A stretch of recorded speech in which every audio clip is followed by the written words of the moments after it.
Good afternoon and welcome to the Men of Color Leadership Conference hosted by Mass General Brigham. My name is Evan Cutts. I'm the content editor of Color and will serve as your MC for the next 2 days.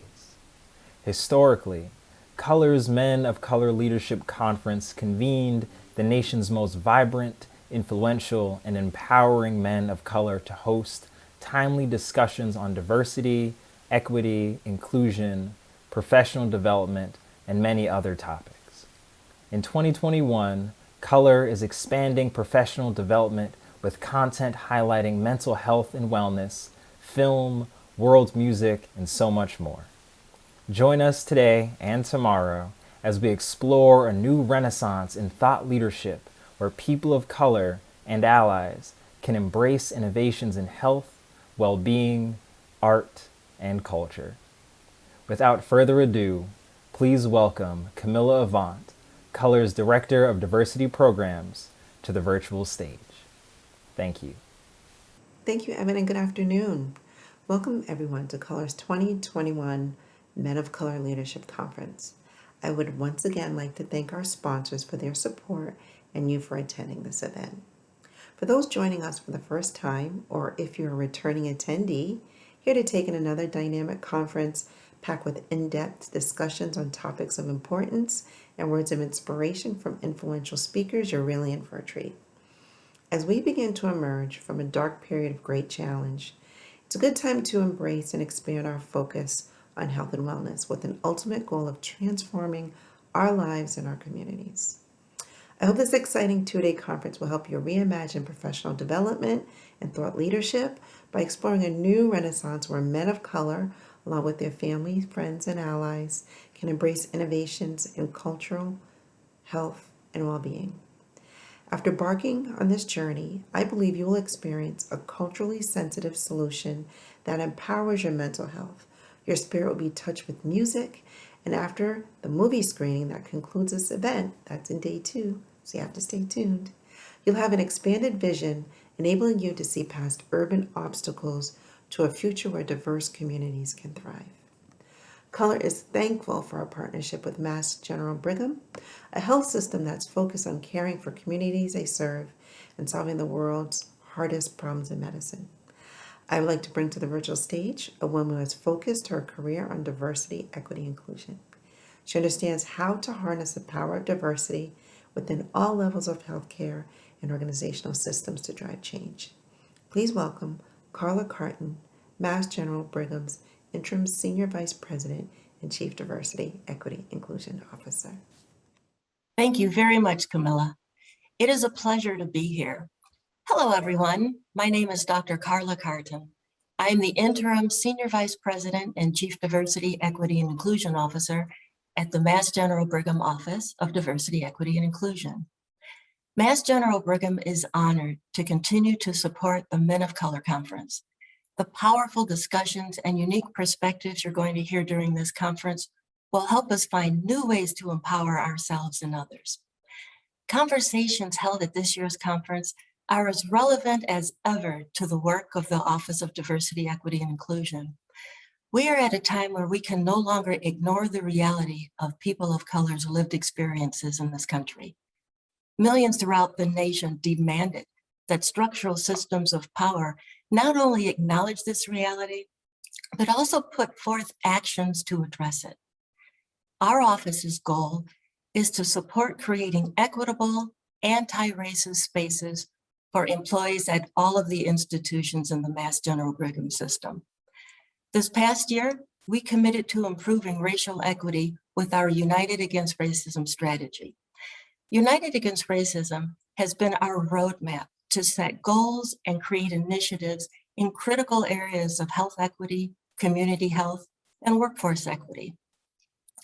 Mass General Brigham has created discussion spaces to share this work since we know the powerful impact of open dialogue. Conversations held at today's conference will be monumental in making change and progress. All of us, always, have opportunities for learning and discovering new ways to solve the problems we face. This work in diversity, equity, and inclusion has brought me hope during the incredibly arduous times of this past year. I am moved by those who continue to be hopeful and active in their work towards equity. I know that conversations during this event will remind me to be hopeful for the positive impact we can all continue to have. I wish you all well as you create new collaborative connections and build relationships over the next couple of days. I am excited for all attendees to hear from discussions that can inspire all of us. Thank you. Thank you, Carla. It is a pleasure, as always, to have the support of Mass General Brigham as we advance diversity and inclusion. It is also my pleasure to introduce today's keynote speaker, Thaddeus Thompson, Administrative Director, Clinical and Perioperative Service, and Chief Diversity, Equity, and Inclusion Officer at Mass General Brigham's Martha's Vineyard Hospital. Thaddeus Thompson has 25 years of experience spanning work as a clinician, consultant, and administrator with organizations throughout the United States. Thaddeus has demonstrated success developing and implementing strategic initiatives in large health systems, academic medical centers, community, specialty, and critical access hospitals, as well as improving patient satisfaction, business performance, and employee-provider engagement. He received his Master in Healthcare Administration from the University of North Carolina at Chapel Hill and his Bachelor of Science in Physical Therapy from Florida A&M University. Please welcome to the virtual stage, Thaddeus Thompson. My name is Thaddeus Thompson. I'm the Administrative Director for Clinical and Perioperative Services at Martha's Vineyard Hospital and the Chief Diversity, Equity, and Inclusion Officer. I have about 20 years of experience as a consultant and hospital administrator. During that time, I've worked in about 15 states. I joined Martha's Vineyard Hospital in an interim role in April of 2017 while they were trying to fill an open position. Subsequently, I took additional responsibilities in that same interim role, but joined as a permanent in May of 2019 as the Administrative Director, which is my current role, and subsequently took on additional responsibility as the Chief Diversity, Equity, and Inclusion Officer in about September of 2019. I feel a real natural connection to the work that is healthcare, the service element. So for me, how that's translated is it's meant I've been involved in launching new programs and services in almost every organization I've been part of. The examples here at Martha's Vineyard Hospital over the last 2 years is that we've added podiatry, we've added neurology, we've added urology, we've added pediatric psychiatry, along with a number of other services. And doing that is critically important to the island community. As you can imagine, going off island for services can be quite intensive in terms of time, financial resources.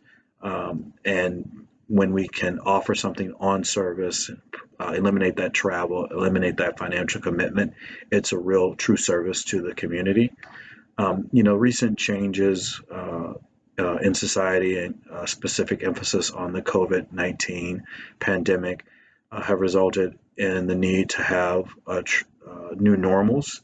For us, that new normal has really made us think about how we both redesign and offer programs and services. I happen to be the type of personality who sees the glass as half full and refillable. So it's sort of natural for me to think about taking challenges like COVID-19 and so many other things and working within the systems that we have to not only develop new innovative ways to deliver care, but to deliver them with hopefully even higher quality than was delivered before. My belief is that there's so many reasons for people of color to stay motivated, keep their head up.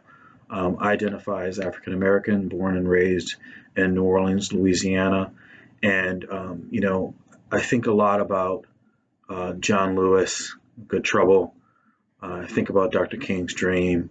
I think about Nelson Mandela, It's always impossible until it's done. And I feel a real commitment to honor the legacy of those individuals and so many others. And that when we don't think about the foundation that those people have set for us, that we do their memories a disservice. Now, that's not to say that there's still not a lot of work to be done, but it means simultaneously honoring the work that has already been done, the progress, the incredible progress that has already been made, and continuing to fight the good fight, get in good trouble in order to continue to move the needle forward in the areas of diversity, equity, inclusion, and speaking of today's topic, mental health. In many ways, I'm actually grateful for the spotlight that's been shined recently on social justice, racism, inequity. You can point to events like all what we're identifying as kind of the events surrounding George Floyd's execution, and I think you can make a legitimate argument that this level of attention at a national level hasn't been shined on racism, inequities since the 60s and 70s. And so, in that way, much like I described before, I identify these things as an opportunity to do very important work.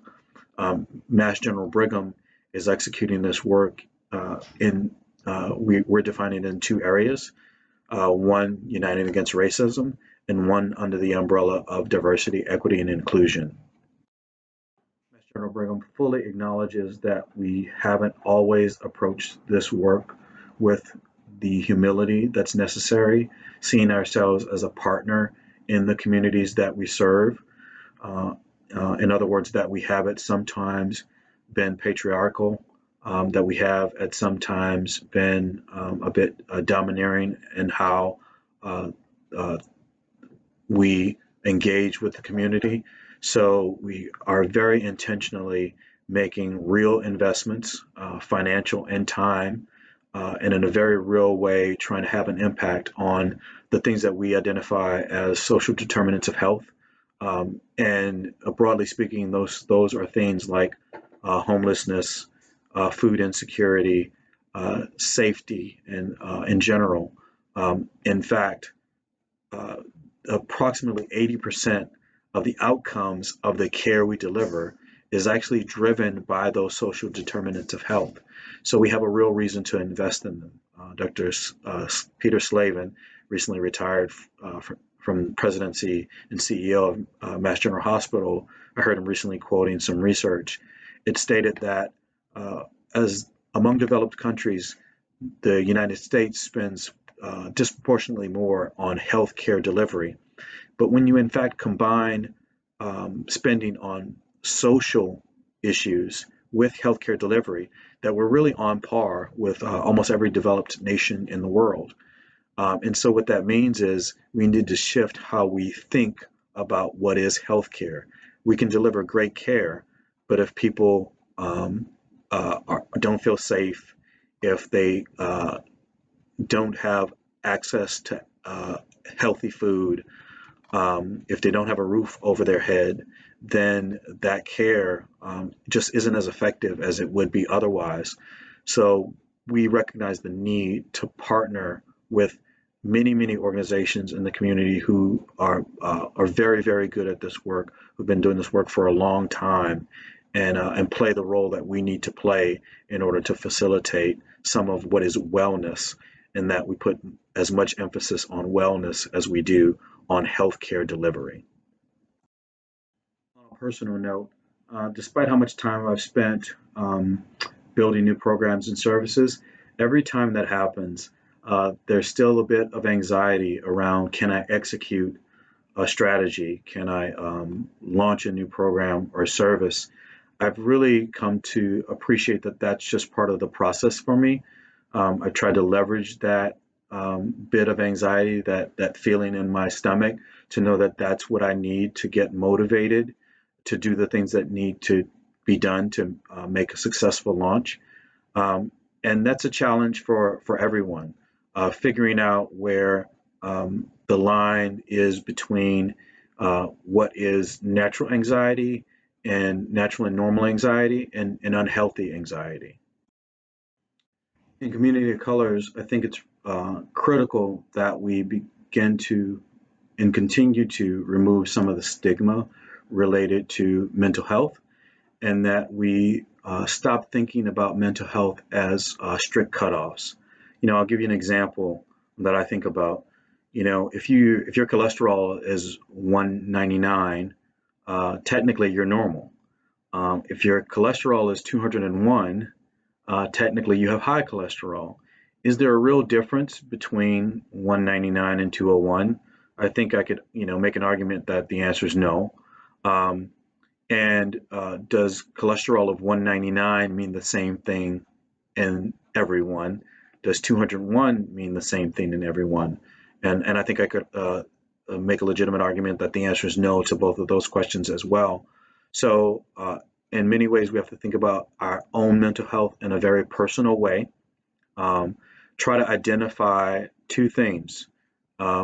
Number one, when our thought patterns, when what we're feeling is abnormal for us on a personal level, and try to identify the difference between the things that we can manage with any activities we may do to manage our emotional well-being. For some people, that's exercising. For some people, it's art. For some people, it's spending time with family. And the things that maybe require a higher level of intervention, whether that's group therapy or one-on-one with a licensed professional. And I encourage all of you all to, in all of your interactions, to destigmatize the needs of family, friends, and any personal needs you have to maintain your own emotional health and well-being. My father suffered from schizophrenia, and my uncle told a story at a family gathering after his funeral. Unfortunately, my father wasn't involved in my life in any truly meaningful way.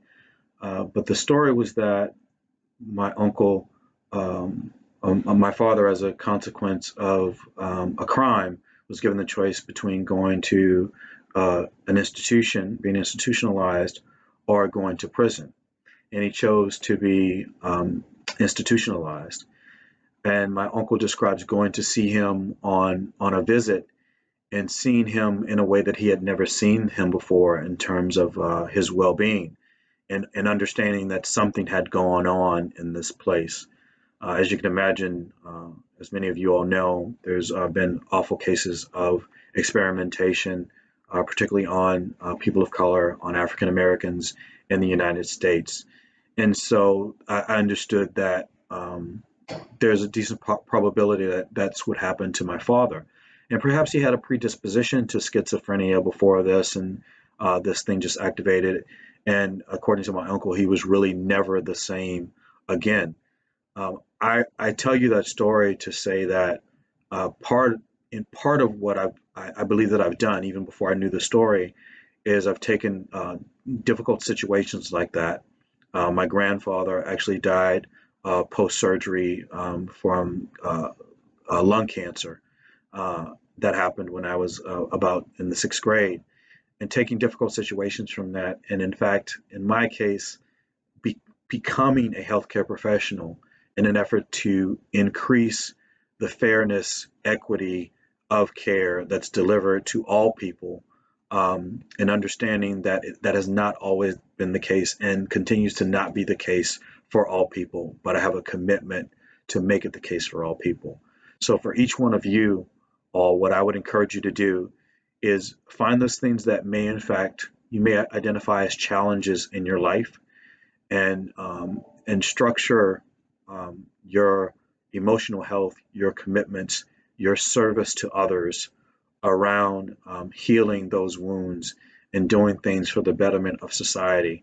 I'm confident that in the course of serving society, that you'll benefit from them as well. And that's a really great combination, the type of thing that we all need as we push forward to increase mental health in our communities and in America. Thank you. How empowering. Thank you so very much, Thaddeus. It was great to have you. Now, as we take the time to digest your remarks, I'd like to introduce our Thrive Break special guest performer, the violin virtuoso, Richmond Punch. Richmond Punch is a violin virtuoso who delivers riveting, dynamic, explosive, and powerful performances. A native of Dallas, Texas, Richmond graduated from the top-rated arts magnet, Booker T. Washington High School for the Performing and Visual Arts.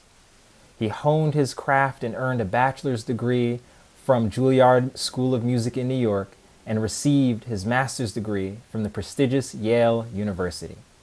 He specializes in live violin music for all types of special events, including corporate, concerts, festivals, weddings, and worship. As an accomplished musician, Richmond has produced 4 CDs in various genres that include jazz, hip-hop jazz, and gospel. The titles of his CDs, which are available online everywhere, are Finally, Back That Violin Up, Gospel Covers, and Hymns for Botham. Take this time to stand up, stretch, or grab a drink, and if you must step away, please keep your volume up so you don't miss the wonderful tunes Mr. Punch has brought us today. We'll resume the conference soon. Thank you and enjoy.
original song called Superman.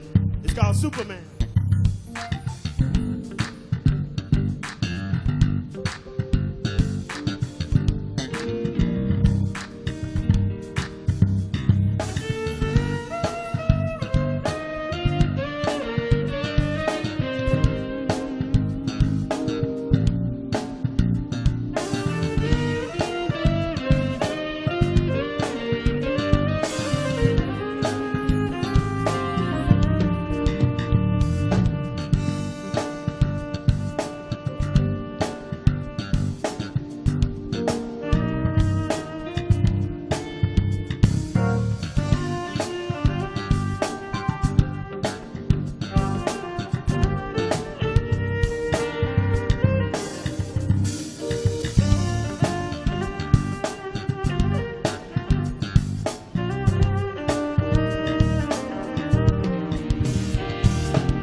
Welcome back, everyone. Let us know how you felt about our Thrive break in the chat below.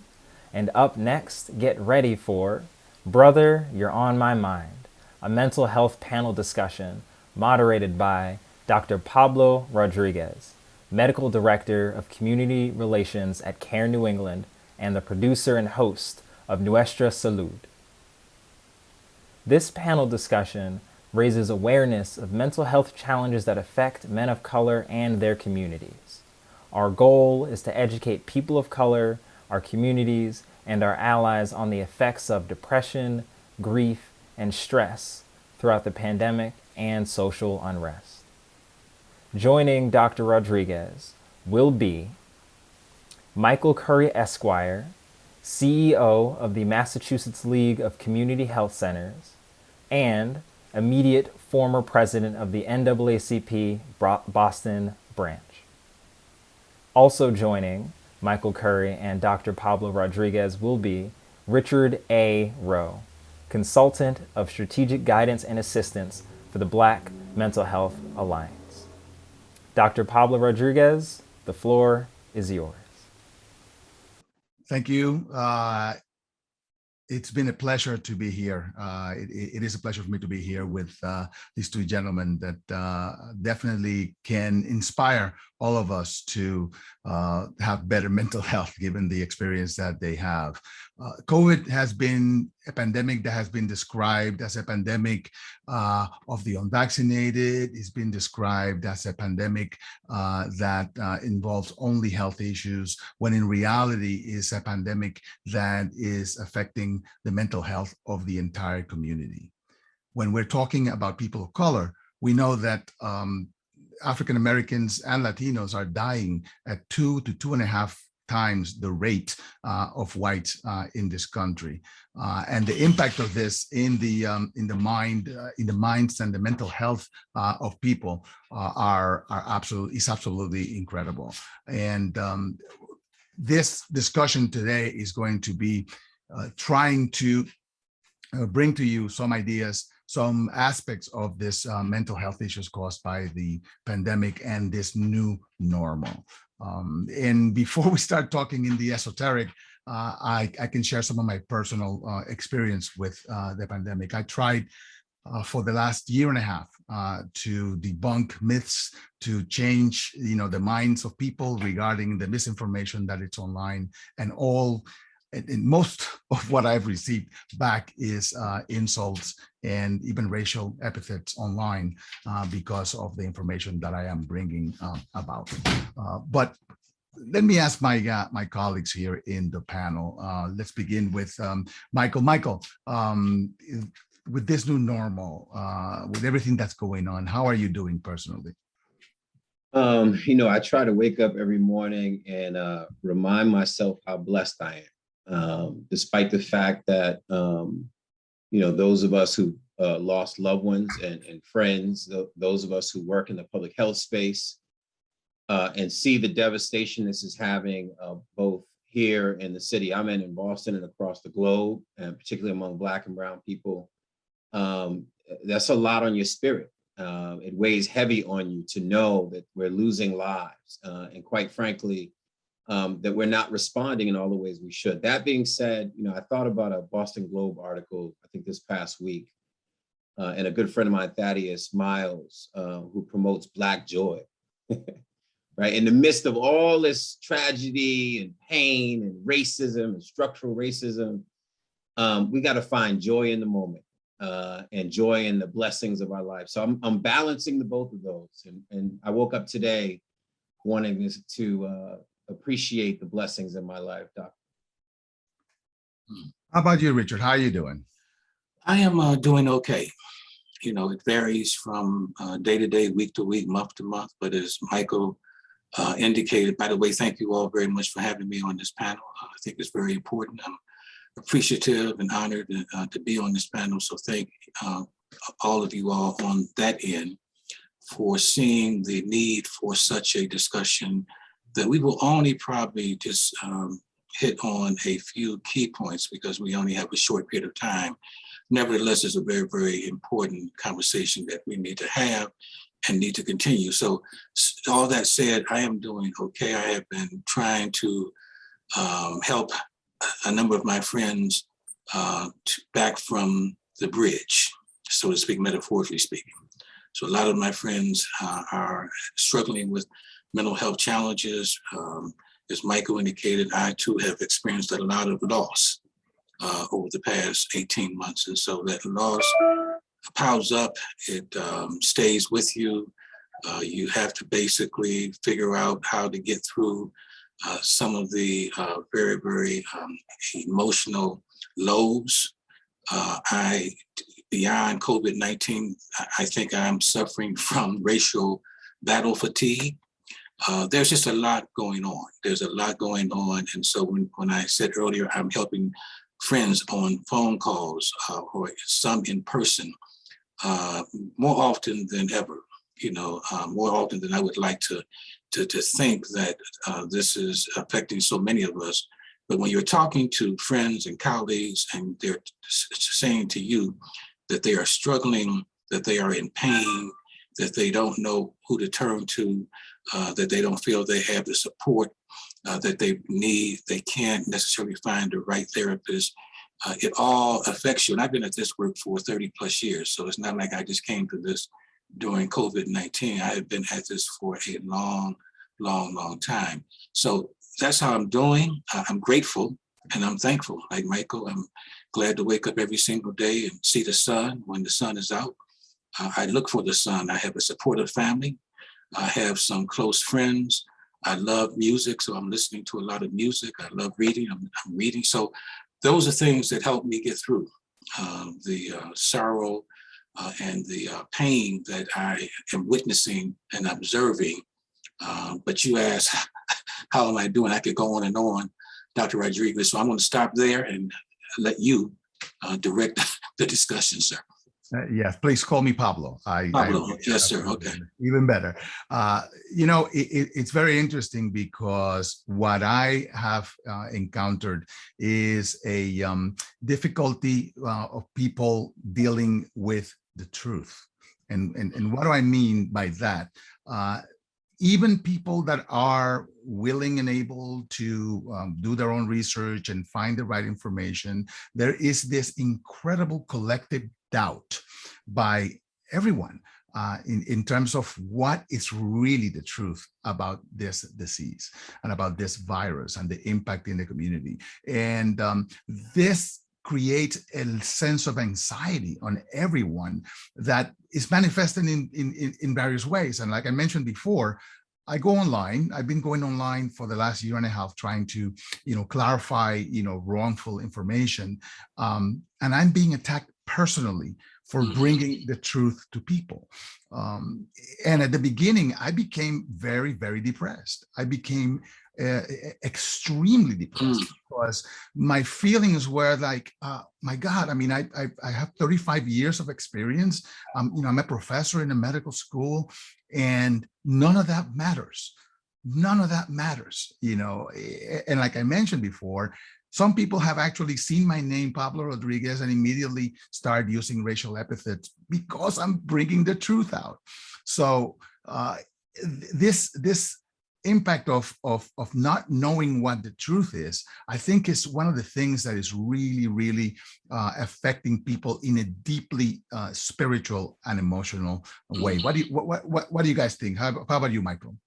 Yeah, I mean, it's so many truths that we're in right now, right? It's the truths that we're dealing with in the wake of George Floyd, right? It's the truths that any of us in and around healthcare, the public health space, knew all of this before. We knew, as Ayanna Pressley, the congresswoman in Massachusetts, says, those closest to the pain need to be closest to the power.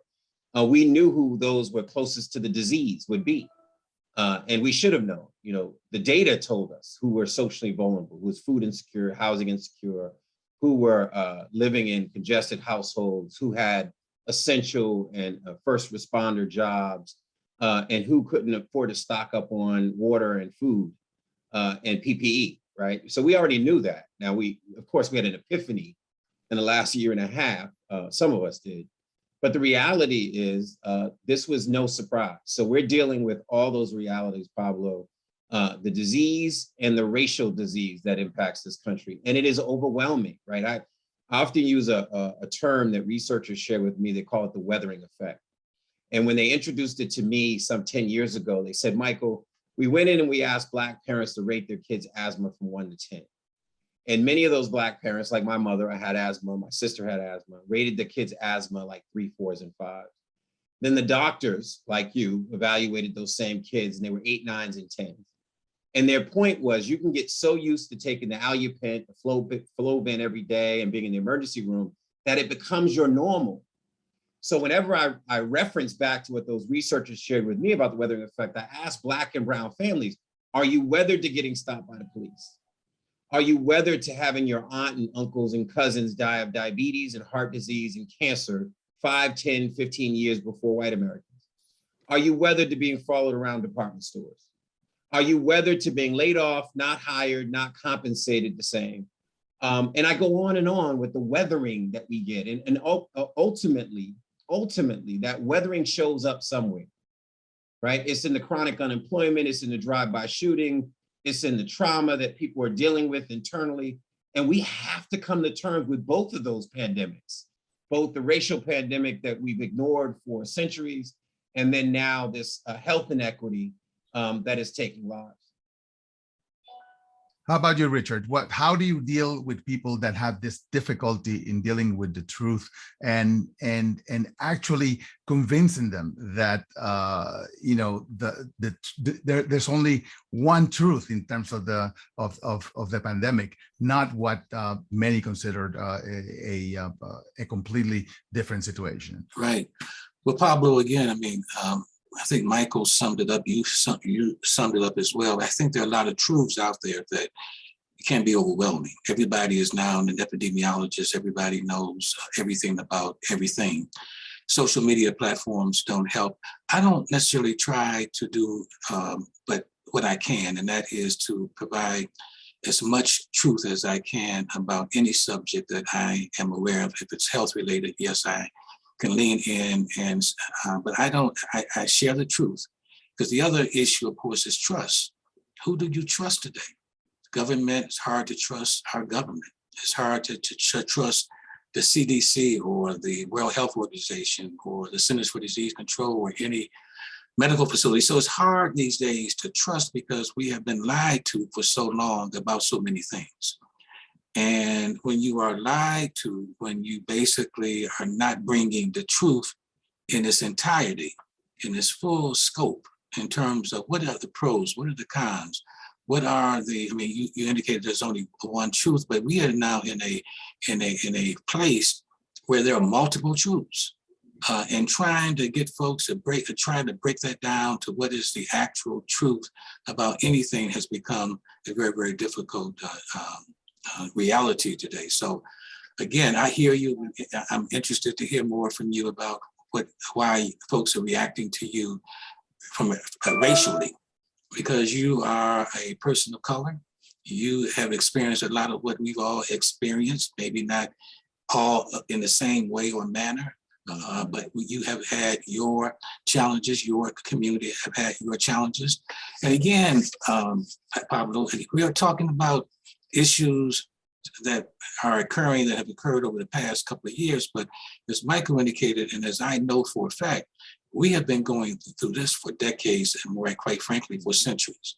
And so to try to get everybody on the same page at this particular time, because of a pandemic that we have experienced, pandemic after pandemic, epidemic after epidemic, we have been going through all of this, and no one paused, no one stopped just to check on us, to see how we were doing as Black men in particular. How are y'all doing? Black people, how are y'all doing? All of a sudden, there was a tragedy in a few years ago, a couple of years ago with George Floyd. That was a epiphany. That was an epiphany moment or a tipping point for a lot of folks. But we have had George Floyd moments for decades and for centuries, and nobody checked on us. Nobody came to see how we were doing. So it's hard to trust anybody. I know that for a fact because I talk to a lot of Black men. I talk to Black people all the time, and they are struggling, but they are also seeking the truth.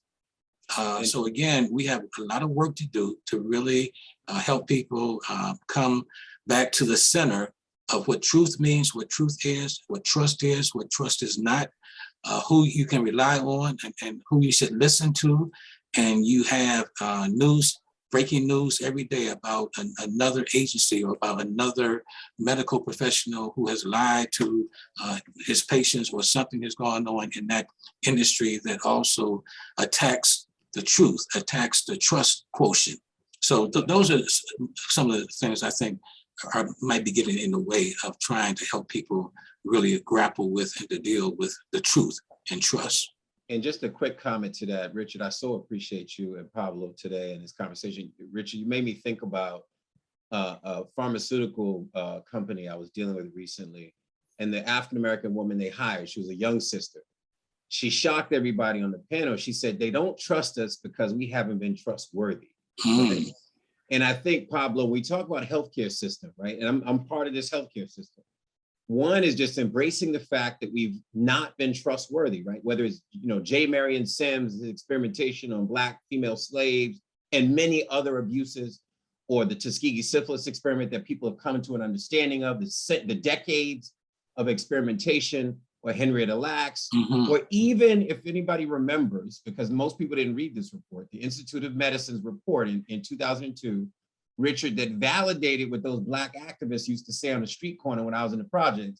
They say, them doctors don't treat us the same. And then the Institute of Medicine put out a report and validated that was true. Now, then we add on top of that, if people don't know that history, we add on top of that, these are lived experiences too. So I bundle all that together, and then you'll know why we won't take a vaccine, why we won't come in to get checked, why we wait until we have stage 4 cancer to go into the ER.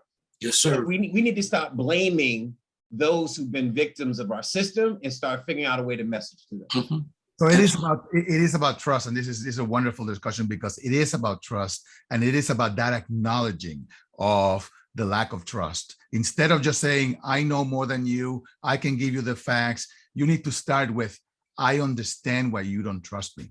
Right. You have every reason in the world not to trust me. We have failed you in the past, and now, I'm trying to make amends. I'm trying to, basically prevent you and your family from dying from a disease that is preventable. And that kind of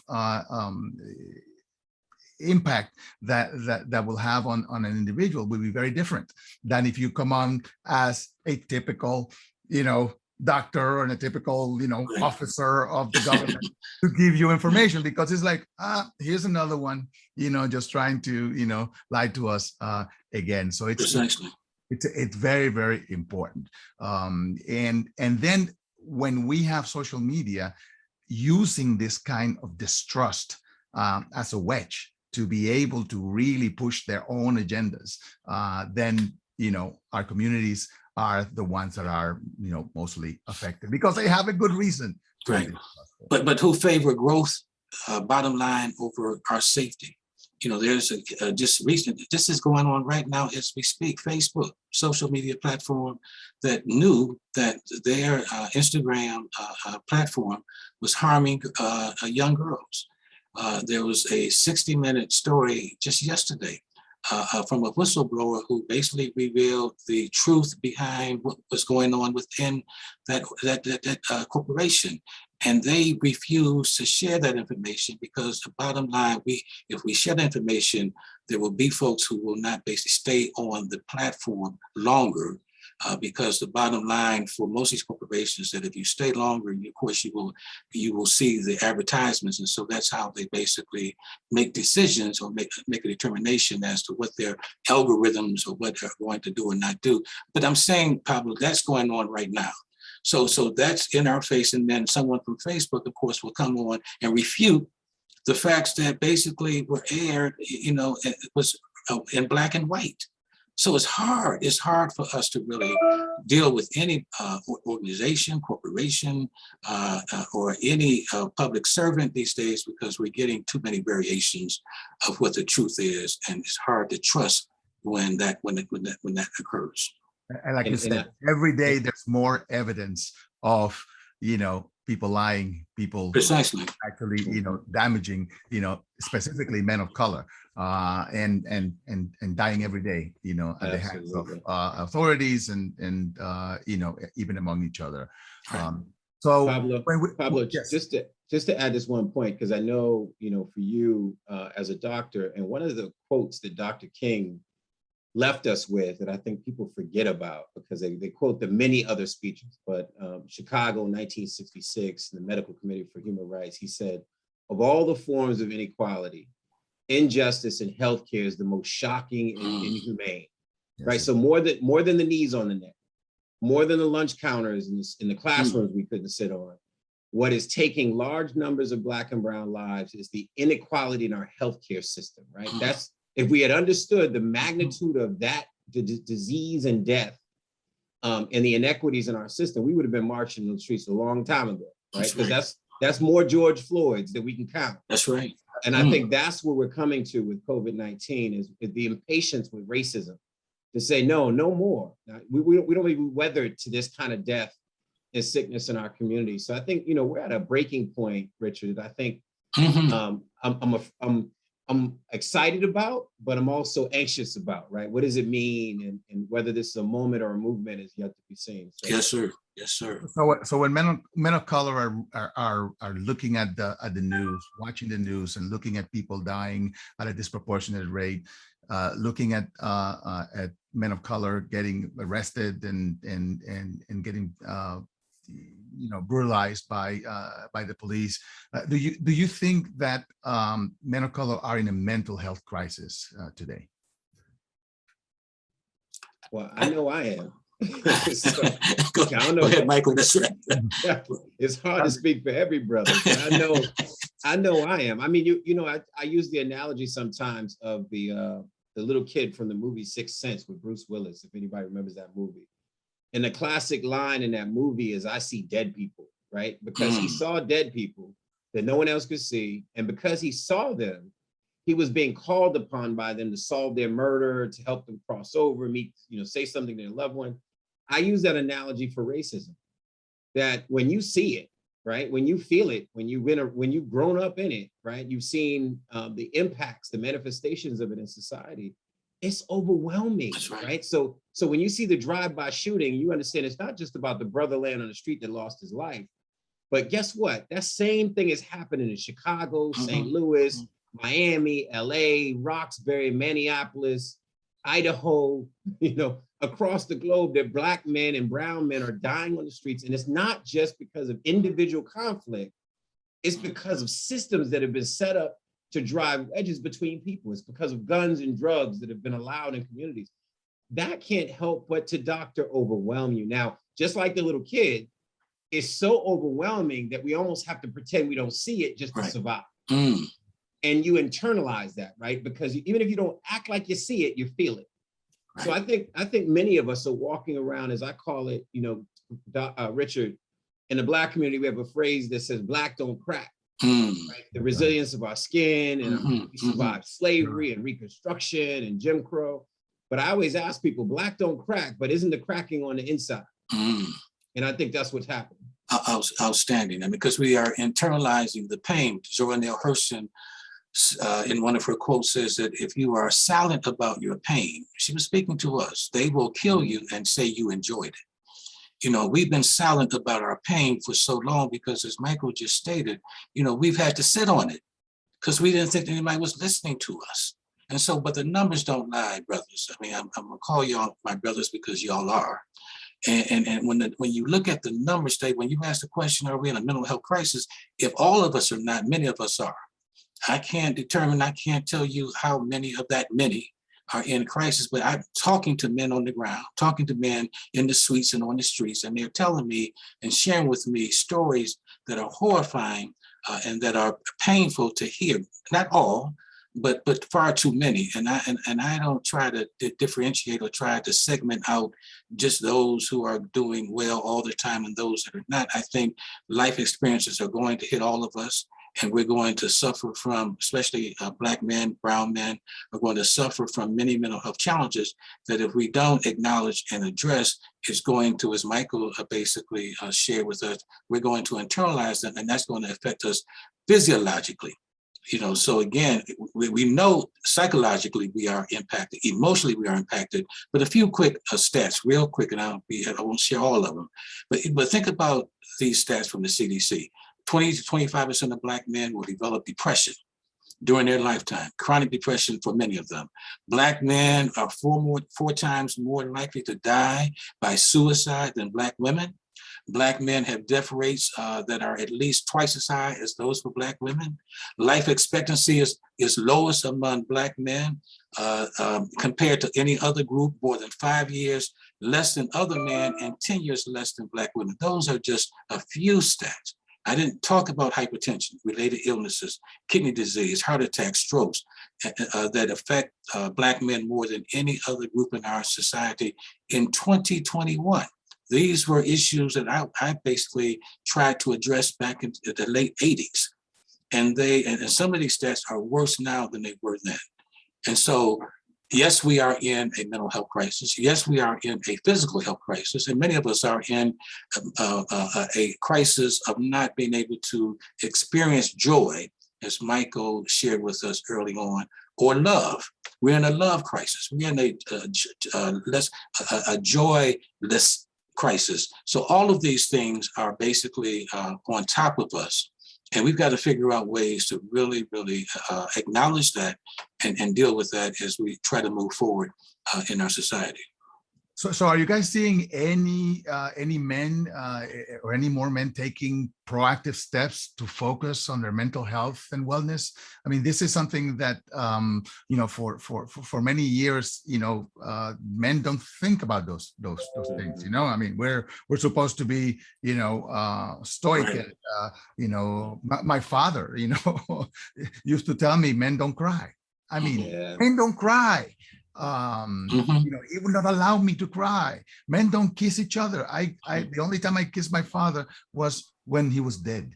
And those kinds of things, really have,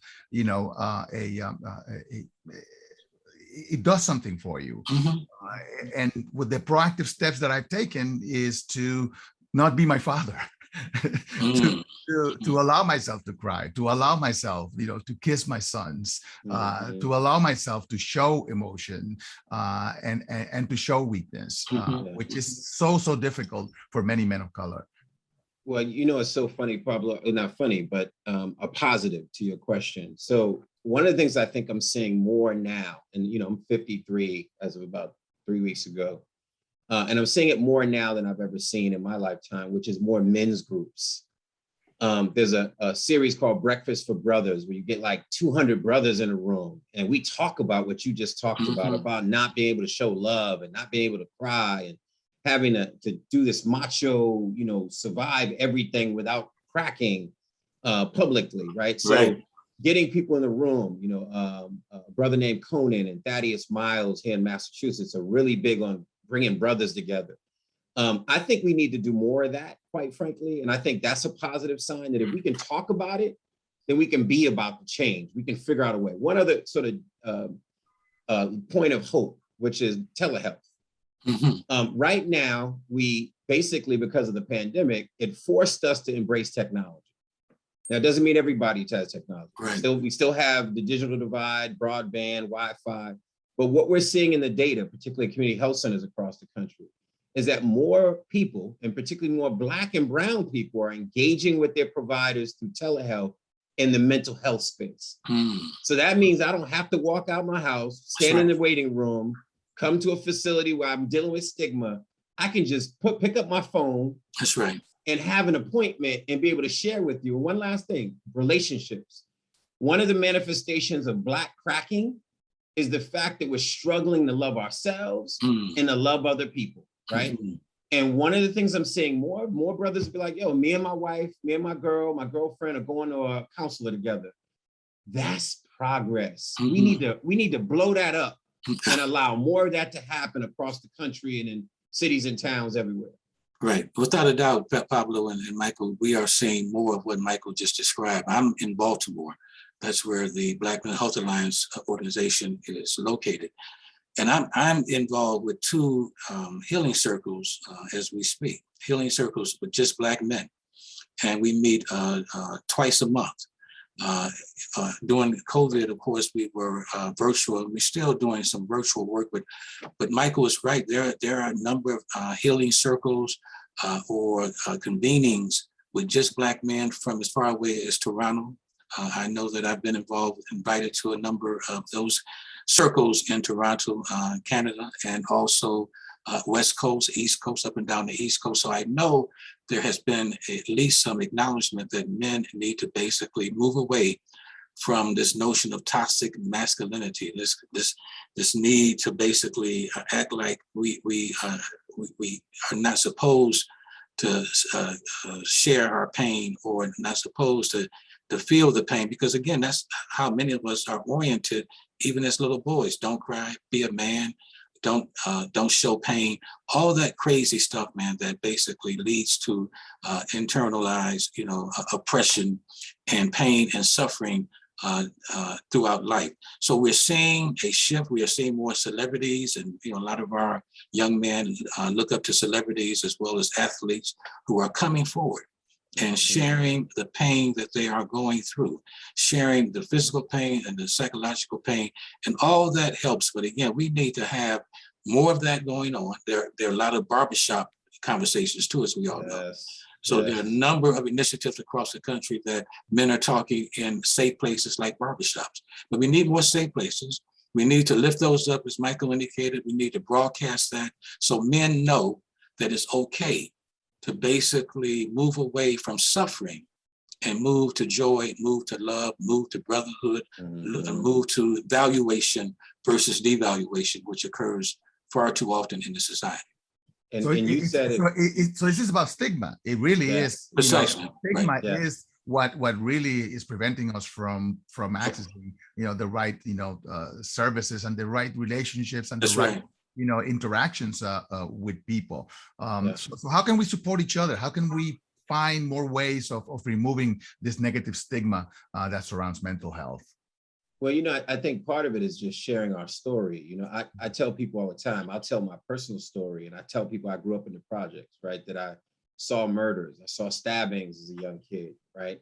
I'll tell the story of what it was like to grow up in a house where I knew if something happened to my mother, I'd be in the foster care system. So I literally lived with the fear that if I lost the one parent I had, that it would be just me and my sisters with no one else, right? That constant fear. Many of us in the community, and this is across all communities, but in the Black and brown community, we don't talk about sexual abuse. The many members of our families, men and women, who've been sexually abused, and we never talk about it, right? Whether that's a family member or an attack on a street corner, right? Those are stories, no matter whether you're on the West Coast, the South, or the Northeast. We went through this whole Catholic thing a few years ago, where those stories started to come out finally. We've not really tapped into the stories from urban Black and brown communities on what that looks like. So we have a lot of pain. I think part of it is telling our stories. When I went to a prison recently, I was at the Suffolk County Jail. They walked in, they said, "Michael, go into the room." I went into it with all the brothers. All the guards left and closed the door. And I'm sitting in the room. And one of the first questions I asked them, Pablo, is I said, "Raise your hands if you love yourself." And you saw them like cautiously raising their hands. And I said, "Don't be ashamed of that, right? Wow. You got to love yourself." But I said, "I can tell you, if you don't love yourself, you don't love yourself, you don't get out of that car when it's going to a drive-by. You don't get a job. You've never connected with your children, or you rarely see them. You don't eat right. You don't work out. You have no hope for the future. You have no hope for the future. You have no hope for the future. You don't think there's a future for you." Right. So we got to lift up this message of starting with loving yourself. What does that look like? What does that feel like? And then we can stop all the rest of these ills in our communities and our society. But it has to start. And it's me too. That's so, right. Richard, I'm saying that. That's right. I'm not Likewise. judging. That's I'm right. trying to love myself too. That's right.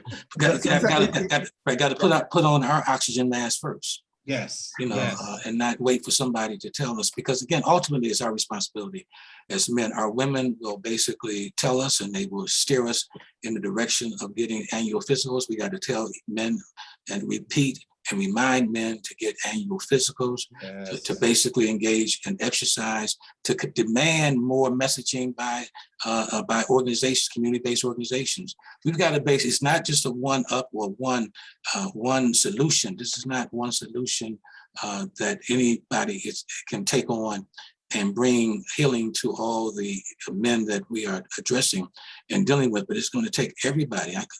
Everybody has to lean in. But men especially have to move away from feeling stigmatized. But we understand that. And one of my favorite movies, and I know some of you may have seen this, is Antoine Fisher. It's based on a real life story.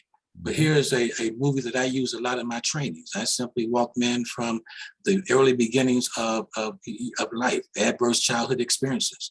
A lot of us have gone through a lot of adverse childhood experiences, not addressed, not resolved, and so they do what, Michael? They end up becoming adult adverse experiences, yes. And they basically are manifested in doing harm to oneself, to your loved ones, and also to those who may look like you, but may not be in your family, but still harm, Amen. Suffering, and death takes place. So we got to basically do all the things that we just talked about and more.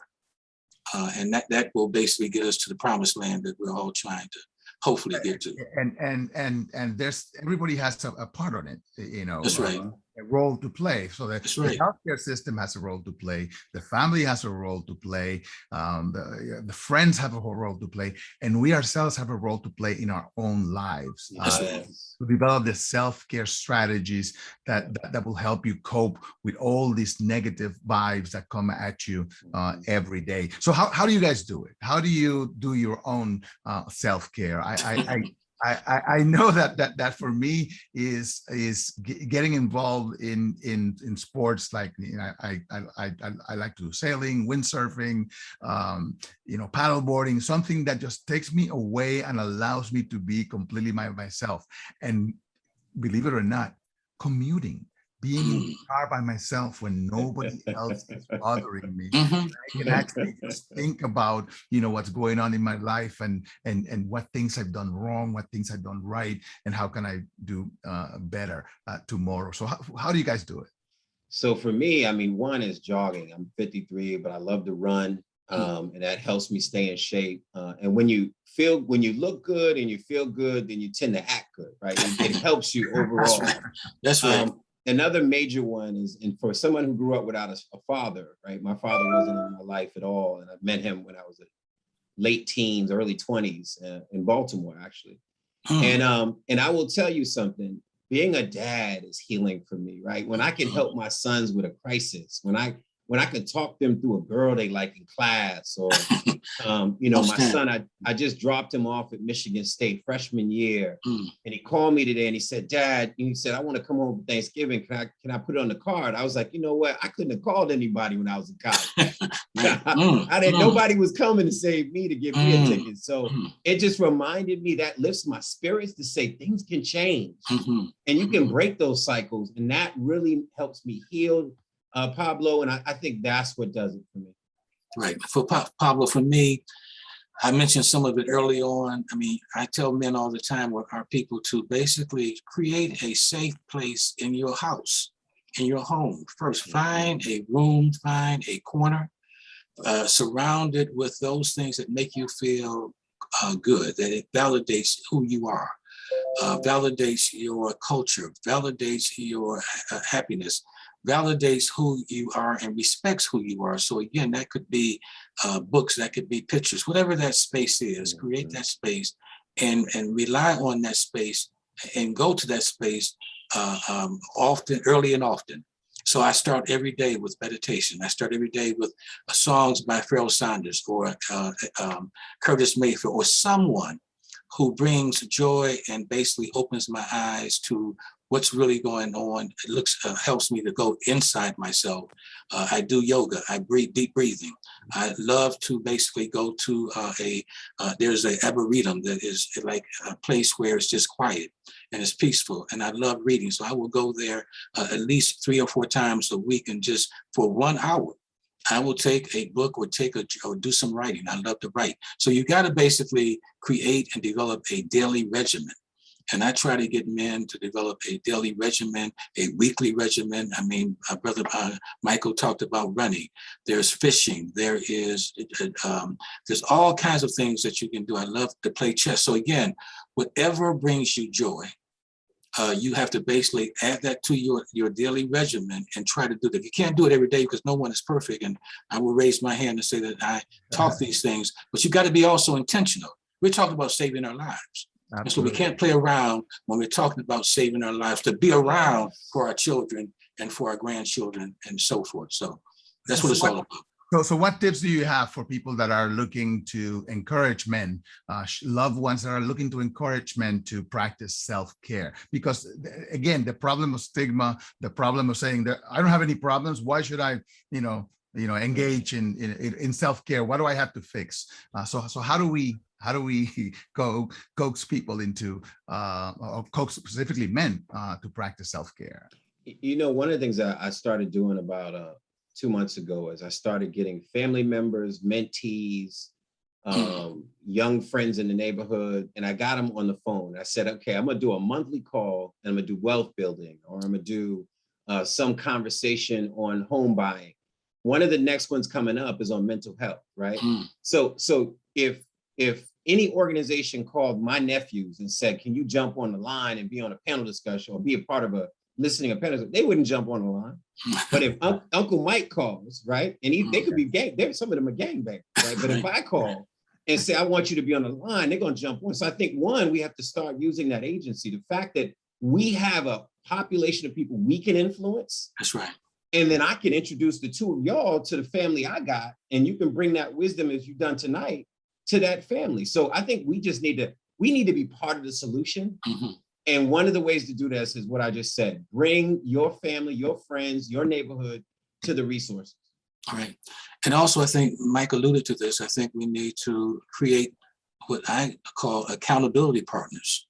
So there has to be a few other men or women, whomever you basically are close to, who you check on every single week or every 2 weeks. You make certain that you check on them and they check on you. I mean, that's something everybody can do. We're talking about things that everybody can do. We're not talking about spending a lot of money to basically focus on your overall mental, emotional, psychological health. And so what that requires is to basically start with yourself. You got to model what you preach and what you talk about. So you have to model that, and then you basically send folks. So you can, because now we're in a time when we basically have a tremendous access to so many ways to communicate messages. And message repetition is something that, believe me, it works. So get into the habit of calling folks, get in the habit of sending, when you can, folks, just small emails. How you doing? Check on yourself. Those kinds of things work. How are you doing? Instead of just calling only when there's a problem or when you want something. No, I'm calling just to say, hey, how you doing, man? Did you get your checkup, man? How are you doing? Let's check it out. So to end on a positive note, I want each of you to share something that you are grateful for. I am very, very grateful for my friends, who keep me in check, who absolutely, tell me what I'm doing right, but most importantly, they tell me what I'm doing wrong. And that is what has really made me get out of this funk about people not listening to my healthcare messages. So how about you? Let's begin with Richard. So many things to be grateful for. I'm still here. I'm grateful for the fact that I'm still here. It could be different for me because I know what I have been through, but there is a creator of all things that has basically watched over me. I'm grateful for all the many ancestors that I can look to for guidance and for understanding. I'm grateful, definitely grateful for my family. I have a very supportive family. I have, 2 sons, Michael, that I tell them every day to check in with me, and they're in their 30s now. So think about that. I'm telling them to check in with their father. And so I have great conversations with them. I have a few grandchildren. And so I'm grateful for family. I'm grateful for the ability to really wake up every single day and do this important work in service of those who basically are willing to receive it. So those are the things that I'm grateful for. And I would add, this is funny, I said this in Minnesota when I was a guest there this weekend. I'm glad that so many people are woke, and I'm glad that so many other people are waking up. And I'm glad that I'm an insomniac. and last but not least is my youngest son is 13. And for any man, any Black man, any Latinx man, any man generally who does not raise their kids, when I tell you that little boy comes and gives me a hug and the weight of the world is off my shoulders. Right. There's something that is a blessing about children, that if you are not raising your children, you get a lot. You'll give them a lot, even if from a bad example. Even your struggles. They need to know your struggle. That's right. But most importantly, they're going to give you something that you need. And it's as simple as a hug. That is absolutely outstanding. And a kiss. Kiss. And a kiss. That's right. That's right. Hey, nothing wrong with kissing your son. That's right. Amen. Nothing wrong with crying. There's nothing wrong about feeling blue and feeling, sad. That's right. And that's why I'm so grateful for my friends, because they understand that and they can see it, they can hear it in my voice, even before I hear it myself. So listen, this has been an incredible conversation. Yes, it has. To have met you and to share this, this moment with you. Richard, Michael, thank you very much for all you do every day. But personally, I want to thank you for what you've done for me today, just with this conversation. Same. Likewise. Thank you. It was an honor and a pleasure to be with you all. Thank you very much, and thank you all for attending. Thank you very much. Important conference. Incredible. Thank all of you for joining us for this incredible and enlivening conversation. You've shared so many resources that will definitely resonate with our audience. For men of color tuning in, for the folks who are going to be sharing this info with their families, I'm really touched and so glad to have had you all here. It's been a pleasure, and best of luck with your work going forward. Stay safe, be healthy, and enjoy the rest of your day. Thank you. Thank you very much. Thank you. Welcome to our special guest one-on-one with Erwin Benedict Valencia, well-being expert and polymath, part high-performance clinician, part coach, and part change agent. Erwin was the director of training in conditioning for the New York Knicks and recently shifted his role to focus and lead the team's rehabilitation and well-being. He's also a community curator, social entrepreneur, coach, mentor, speaker, and dance ninja. He founded Kinetic to change the way sports medicine workshops and events were being done by bringing an element of personal growth and professional development to the field. He also founded the nonprofit Grasshopper Project, which brings true mentorship possibilities to many in the health, wellness, and performance industries. It is a pleasure and an honor to have Erwin here with us at the Men of Color Virtual Leadership Conference. So let's get our conversation started. Now, I know I gave you guys a little bit of information about Erwin, but I would love to hear more about you from the source. Can you tell us a little bit about your upbringing and how that put you on the path to your career focused on wellness? Well, thanks, Evan, for the question, for the amazing introduction, and for Color Magazine for allowing me to be part of this beautiful conversation about men in color. I was one of those very lucky ones that lived in such a cross-cultural, cross-color life as a third culture kid, being born in America, living in the Philippines, Japan, Indonesia, Switzerland, and even through my life, being able to even live with other kids that were always somewhat confused where they were really from. if I was in the US and I was Filipino, when I was in the Philippines, I was the American boy that kind of lived all over the world. So there was always this weird feeling of not knowing where you truly belong until I finally figured out that, you know what, I belong to the world. And when that awareness becomes you, it just says, hey, you know what, everything that's ever happened in my life has then created who I am today, and what I've done to then not only give back to those who I feel that would need kind of guidance from this world with regards to whether it's a cultural situation or a professional situation where I am currently in today. I think my ability and the blessing I've had to live all over the world has given me a bigger worldview and having more empathy with people from all over the world, regardless of gender, of race, of culture, of language. I think it's just that we're all here because we all want to be happy in this world, and we want to give back if we can. So that's really what has helped me be where I am today. Definitely. I think you really touched on a pain point of a lot of folks about that question of, where do I belong? When you're living that cross-cultural experience, there are a lot of people of color in the United States who are feeling out of place, as they, differ from sort of standards of, whiteness or Europeanness or Americanness. So really with your global experience, learning that like you are one of many is really powerful and really enables us to really connect with this sense of empathy beyond ourselves. So thank you for bringing that into the conversation. I'm really curious, who are the people that inspired you, living all across the world? I imagine you've met a lot of really interesting people who've left their mark, and would be curious if you could speak to that a little bit.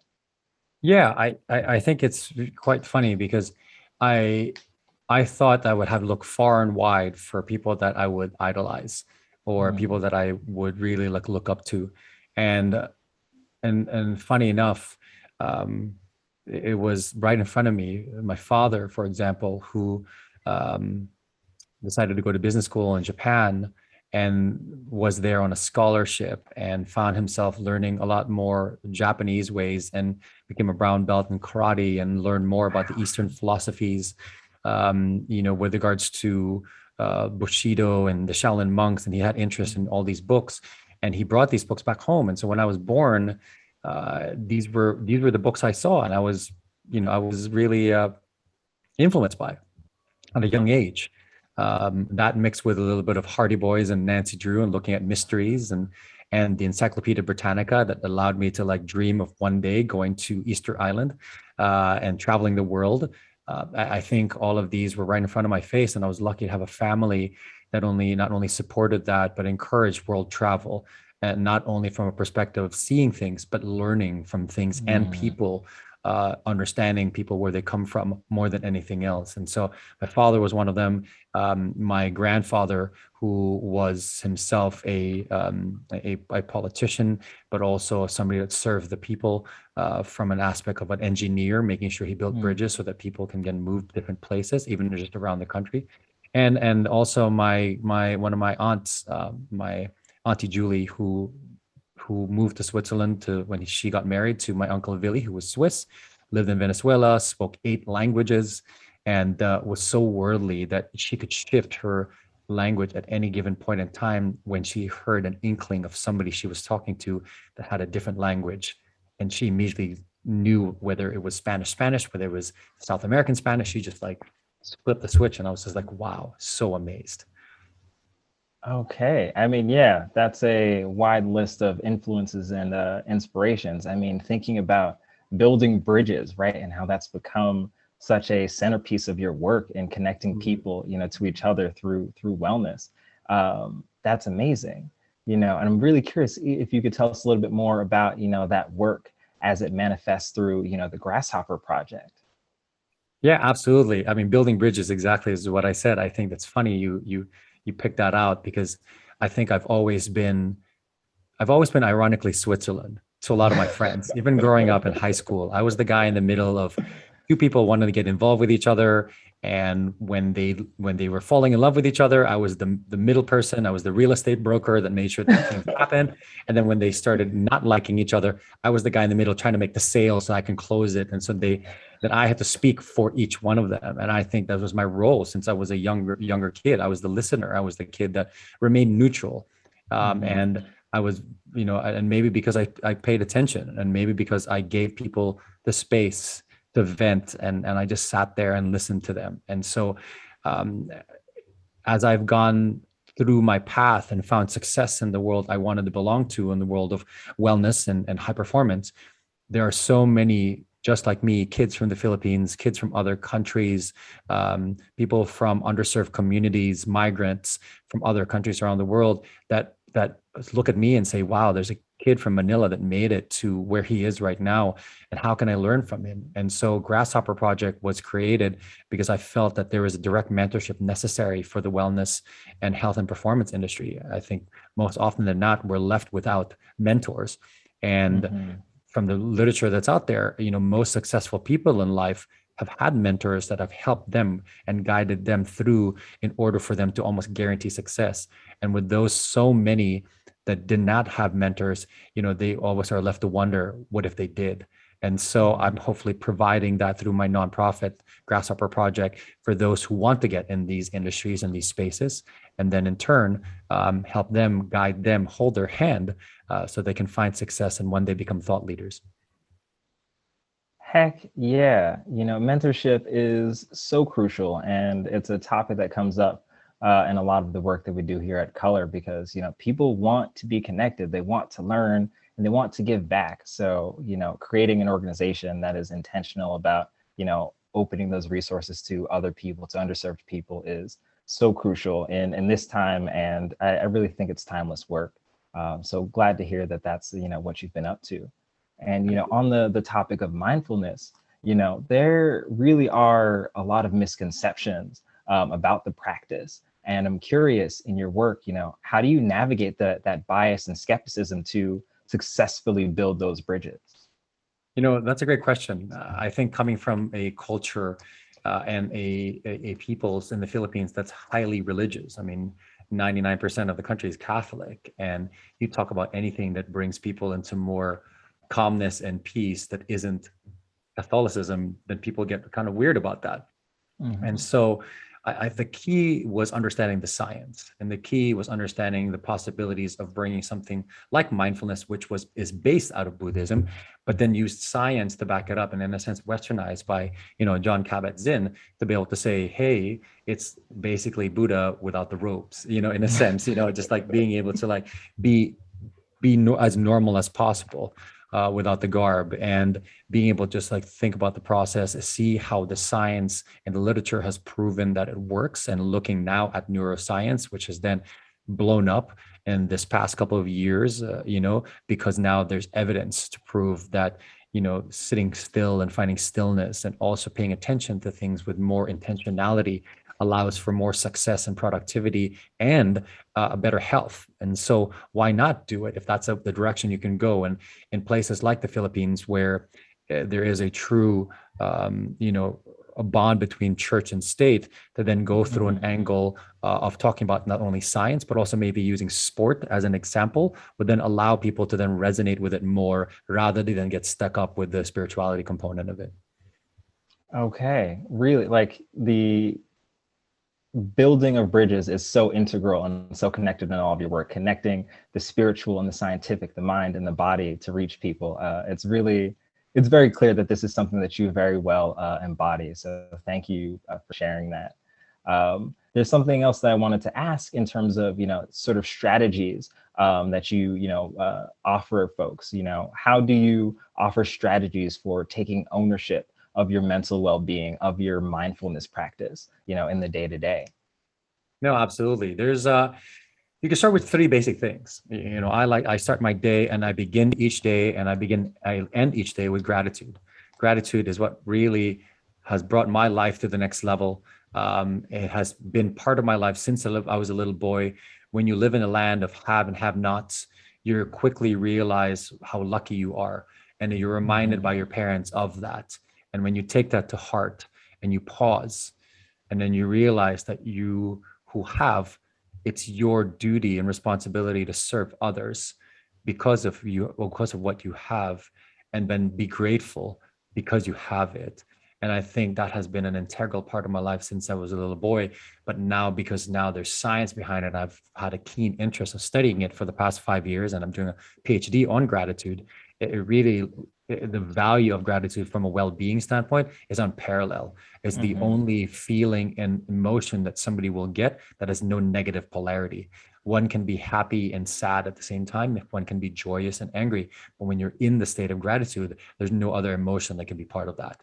So that is number one. Begin and end with gratitude. Number two, service. If you are, whether you like it or not, service is one of the best ways to help your well-being, particularly if you feel depressed and you feel lonely, and if you feel like you're by yourself in this world. Simply being good and kind to other people will allow that depression to really alleviate, because then you're realizing as you do that you begin to have empathy, and then empathy reminds you then of what you're grateful for. So in the end, it all is like nice little circle that comes around. And third, movement. I think people forget the importance of movement, and even taking a walk. My father, who was at one point an active martial artist, and then used to love to drive and go around and travel, is now slowly just wanting to stay in the couch and watch TV on a regular basis. And I said, Dad, why don't you just take a walk 20 minutes a day or something, just to get out there, get some fresh air and move? Because some of the literature has now shown that it doesn't matter where you're going through a full-on strength program compared to swimming, compared to going for a walk. The body will just know that you're moving and adapts accordingly. So if you move, it allows you then to have a better understanding of how you feel overall body-wise. It gives you empathy of what people feel like that don't get to move, because now you realize that you can move, and it's such a gift. And then number three, you then once again become grateful because of the fact that you have this ability, and then you then want to tell people that they should move too. So I think, once again, we're all going in a nice little circle, and this is kind of almost a system that I have put in place. Amazing. That is definitely, all coming full circle. Gratitude, service, movement. And I think a lot of people have, really come up against the challenge of movement throughout this pandemic, with us being, sheltering in place, and realizing like, hey, 5 minutes outside can do you a whole lot of good when you're, used to being cooped up all day indoors. So definitely got to keep those three things in mind. I do want to say it's been a pleasure talking with you. We're nearing the end of our time, so I would like to end with one more question on the topic of gratitude. Could you tell us one thing that you are grateful for today? Ooh, that's always an amazing question. Today, I've been doing a daily gratitude on my social for the past almost 6 years. I think more than 6 years now, because we're now like August. And every day there's something that I reflect on as I meditate with what I'm grateful for. And today, what I'm grateful for exactly at this moment in time is the relationships I've had with amazing human beings that have pushed the envelope with certain, things like technology and wellness tech. And just for example, like my friend Andy Puttycombe, who started Headspace, and Rich Pearson, his co-founder. And then when they started, they started small with a dream of bringing mindfulness at scale through technology. And I've been with them as they kind of were in the middle of their journey, as they were building it up. And now they've gone to the point that they are one of the most dominant, in a sense, apps in the world as it relates to mindfulness and meditation. And to witness that, and to be able to be blessed enough to get to know them as they're going through the journey has been a gift. And not just them, but so many other people that I felt a resonating, like almost like kindred spirit with, and in their own niches and their own like expertise, and to be able to see that in another person or a group of people in a community, and saying like, I'm here for you, and then they're there for me, allows each one of us to grow, and then in turn find success and thrive in life. Beautiful, beautiful. Thank you for ending us on such a grateful note. I want to encourage everyone watching to search Erwin Valencia online, check out his gratitude posts, check out his project, the Grasshopper Project, and try in your own little ways to practice some gratitude and mindfulness with us today. Thank you, Erwin, for joining us today. It's been a pleasure and wishing you the best in all of your endeavors. My pleasure. Thank you very much. Much gratitude to Color Magazine and to you, Evan, for allowing me this space to share my gratitude to the world. Of course. Thank you. And now we're almost to the end of today's programming. And so I would like to thank our many sponsors for their support and dedication to diversity, equity, and inclusion. Thank you to our host sponsor, Mass General Brigham. Thank you to our inclusion leaders, the TJX Companies Incorporated, State Street, Comcast NBC Universal, and thank you to our diversity ambassadors, Tufts University, Federal Home Loan Bank of Boston, and Comcast. We are, of course, grateful for the support of Harvard Pilgrim Healthcare, William James College, CVS Health, the Boston Red Sox, and Liberty Mutual Insurance. Your support is what made this event so great. And thank you, of course, to you, our audience. We wouldn't be here without you. Make sure to follow Color on social media and subscribe to our YouTube channel if you haven't already. Our handles are available on the screen as you see now. And we do very much look forward to having you all back tomorrow afternoon. It's going to be a great conference with a keynote address from Dr. Bruce Purnell of the Love More Movement, original music from the acclaimed musician and guitarist Albino Mbie, a film screening of the upcoming documentary A Reckoning in Boston, and an exclusive interview with the film director James Rutenbeck and producer, actor Carl Chandler. Visit Color Online for the full agenda and stick around until the end of today's program to view the trailer. Now, to close out our discussions on the importance of mental health and mental health support for men of color, here is a message from the National Alliance on Mental Illness. Thank you all, stay safe, and have a great day.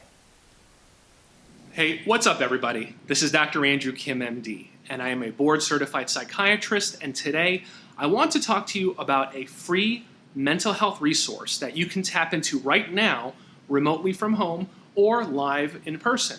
And that free mental health resource is NAMI, N-A-M-I, the National Alliance on Mental Illness. So what is NAMI?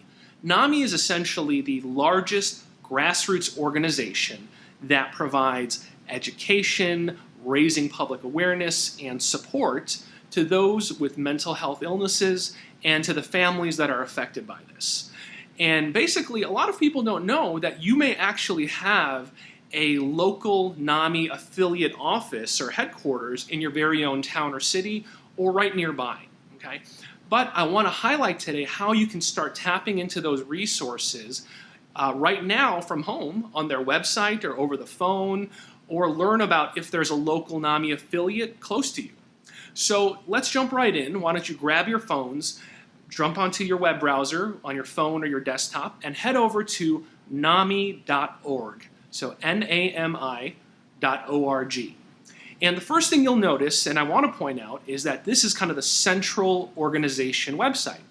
If you go to the top tab over at the top, if you prefer reading this in Spanish, just click on En Español, and the nice thing is it'll be translated into Spanish right away. Now realize that this is the main organization website. Your local NAMI affiliate may have their own separate websites. I'm in the Chicago area, and they have a Chicago Cook County North Suburban NAMI website. So they have their own separate affiliate websites that have kind of more relevant information about the support groups and classes and events that might be happening close to you. You can still find all of these on the central website, but once you know if there's a local chapter you kind of prefer, you can kind of just go directly to that local affiliate's website itself. But I just wanted to point that out. Today we're going to focus on the main website, and let's categorize some of the resources you can tap into right now. So the first category is different forms of phone support. Okay, so if you look at the phone support area, you'll notice that NAMI actually has a helpline. Okay, the NAMI helpline is open and available from Monday through Friday, 10 a.m. to 6 p.m. Eastern Time. Okay, to make it clear, this number itself, the NAMI helpline, is not a crisis line or a form of free therapy.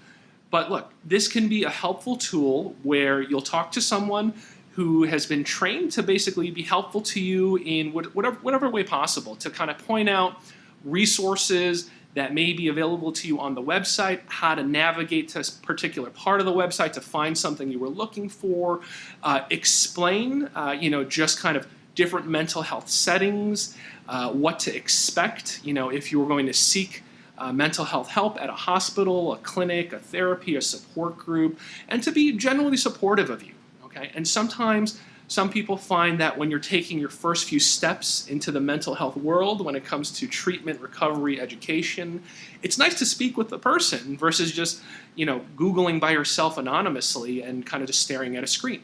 So realize there is live person support that you can call and tap into.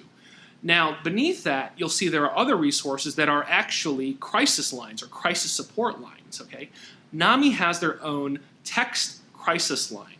So this is actually 24/7, okay, where you can text if you feel like you're in a crisis. Doesn't have to necessarily be that you're on the brink of suicide, but you can text this line and someone will text you back. A certified crisis counselor will text you back 24/7.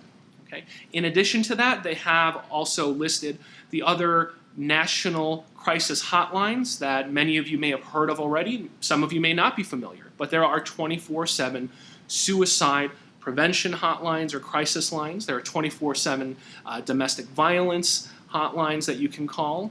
All right, so the numbers are listed here so that you don't have to manually search for these on Google. Okay, these are trustworthy numbers that you can call if you are in a crisis in these particular situations. You can call them 24/7 and a crisis counselor will speak to you. All right. The next thing I want to point out is there is a ton of free information all gathered in one spot for you. Okay. If you click on the tab that says about mental illness, click on that and you are going to find a long list, and I can't name them all, of different articles of information that is educational and informative. These range from things like brief descriptions about various mental health disorders, describing what they are, what the symptoms are, to kind of make it helpful to you so that you can understand it in very easy, digestible terms. There's also articles about treatments, whether it's medications, therapy, what different types of therapies are, different treatment settings, like what is a partial hospital program, what is an intensive outpatient program, what is a residential program. You can get descriptions of all these things by simply looking through their article library, okay? And you don't have to manually search and filter on the web or on Google what's a good article, what's a bad article. They're all listed right here, okay? So this is a helpful place to start. The next set of resources are under the support and education category. So if you head over there, support and education, one of the things that pops up are classes, okay? So you can find out what specific educational classes are available to you in your local area. And again, you can search by state, city, zip code. Sometimes it may lead you to your affiliate website and you can look there, but you can look for different classes that are available to you. There are even classes or educational seminars that you can request. So if you coordinate with NAMI, there might be a way you can actually have somebody come out, whether it's to your school, to your workplace, to your organization or community, to have someone, set up a talk to provide some education to your community. Because like I said, some of their driving motivations are to provide education and raise awareness, all right? The other nice thing is there is a list of support groups, okay? And given our current climate right now in the country, there's a list of virtual support groups that you can access remotely over the internet, as well as live in-person support groups. And this ranges the gamut, so I'm not going to list them all, but there are support groups for specific mental health issues like depression, bipolar disorder, PTSD. There are support groups that are specifically meant for veterans, for family members of those if they have loved ones who are going through mental health crises. So there are all different types of support groups that you can access online, virtually, or live in person. There's also a video library of educational material and also personal stories, personal journeys, and testimonies that you can watch as well if you're more of a visual learner. So again, a video library, a catalog of educational materials, and kind of personal anecdotes, personal stories that you could just sit back and watch if you'd rather watch and listen instead of reading, all right?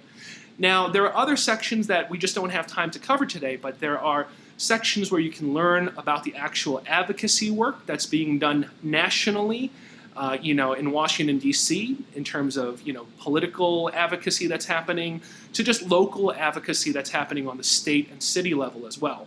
You can find out how to participate in live events, whether that's a NAMI walk, a NAMI, live event, a fundraiser. You can even find out, if you are passionate about this, how to even start and get coordinated in starting your own local NAMI affiliate chapter. So look, like I said, this is just the tip of the iceberg, and there's a whole lot more rich content when you actually can go in and meet some of these, passionate folks who, are volunteering their time and who are just absolutely, passionate and motivated to provide education, advocacy and support for you in your own local NAMI affiliate office. So, I think it takes it to the next level when you can actually go in person and meet and interact with some of these wonderful folks. So I hope that was a helpful, quick tour of the NAMI.org website to give you a basic introduction to just let you know, look, you can tap into this stuff right now. You can start reading right now. You can watch these videos right now. You can probably access some of these virtual support groups pretty soon, and you can figure out what's happening around you. So you can drive, take the bus, walk, take your bike, and go in person to your local NAMI affiliate. So this is Dr. Andrew Kim. I'm always trying to find ways to provide supportive information, whether that's accessing medications at a reduced cost, accessing free resources like this. And I want to keep kind of posting these types of materials as well, so that you can try to figure out, what are the resources out there for you so you can tap into it to help yourself, to help your loved ones. Thank you for checking in and support NAMI and your local NAMI affiliate. Thank you, NAMI, for all that you do, guys. Dr. Andrew Kim signing off. Be happy, be healthy, be well. Stay safe, everybody. In a city with a troubled racial past, I have had enough. This community has had enough. The rich are getting richer. If you're in development here in the city of Boston, this has become your paradise. And the poor are getting desperate. If we look at the people who have made wealth, they are not brown folks. Coffee Dixon. There are more people feeding their beasts than they're human. And Carl Chandler. Everybody has dreams and aspirations. Are trying to move forward by studying the great minds of the past. We take seriously the dictum of Thomas Aquinas, first seek to understand. In a city that's leaving them behind. Everywhere I go, there's housing being built, but I'm homeless. It is human nature to want every unfair advantage you can get and not to be concerned about others. God, if these people are evicted, where will they go? You're surrounded by a world with which you feel out of step. Every 35 hours, a black man is shot by a cop in America. We throw away red, black, and brown young men at the drop of a hat. We represent the Boston that we're fighting for right here. It becomes like a fire inside of you. That fire can consume us or can burn the whole thing down. A reckoning is coming. You are not expected to aspire to excellence. You are expected to make peace with mediocrity. Justice is not just what you do. Justice is who we are. A reckoning in Boston.